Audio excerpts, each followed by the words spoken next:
Low network connection. Good evening, everybody. Dr. Joe Bretsky here. I wanted to hop on here. I was a little bit inspired talking to a few of our patients this afternoon.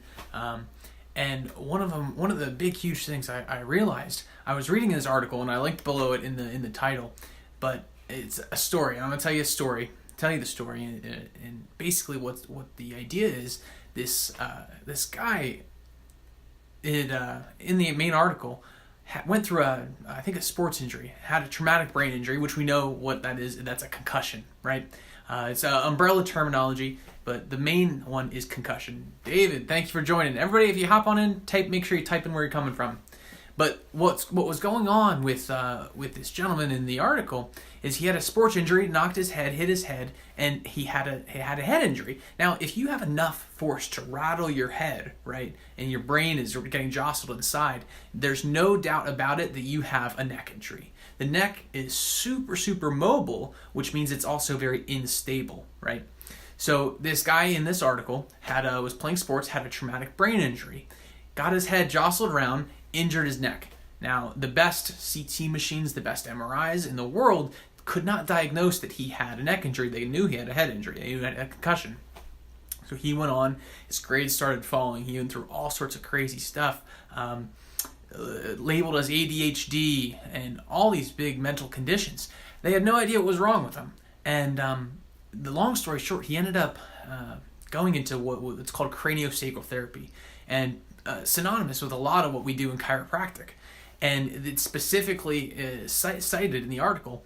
I linked that as well in the title, but he said it turns out that he had a misalignment of his atlas vertebra, which was causing pressure on his brainstem.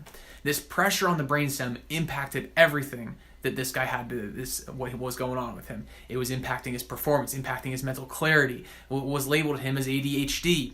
All these things, and what ended spiraling down into PTSD.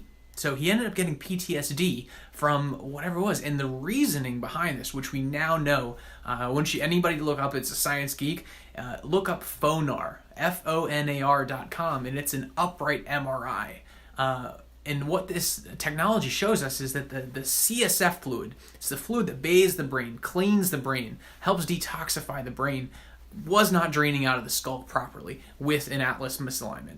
If the atlas is subluxated, if it's out of position, this is your skull. That top bone you see is the atlas. If that's out of position, if it's twisted, rotated, bent forward, bent back, the brain is not going to be able to heal as best as it can because of the CSF fluid's not going to work.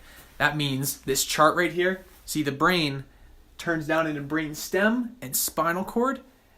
If there's a misalignment there, it's occluding the CSF. All that fluid in the brain is not draining, and your body is not being able to heal itself. That can impact all of these.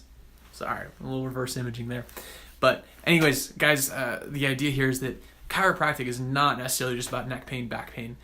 It's so much more than that. It's about how if you have an atlas misalignment, you have that subluxation, it's impeding your brain's ability to heal. And if you want to make sure that's turned up to 100%, the best thing you can do is get an upper cervical checkup to make sure that this is functioning at its optimum.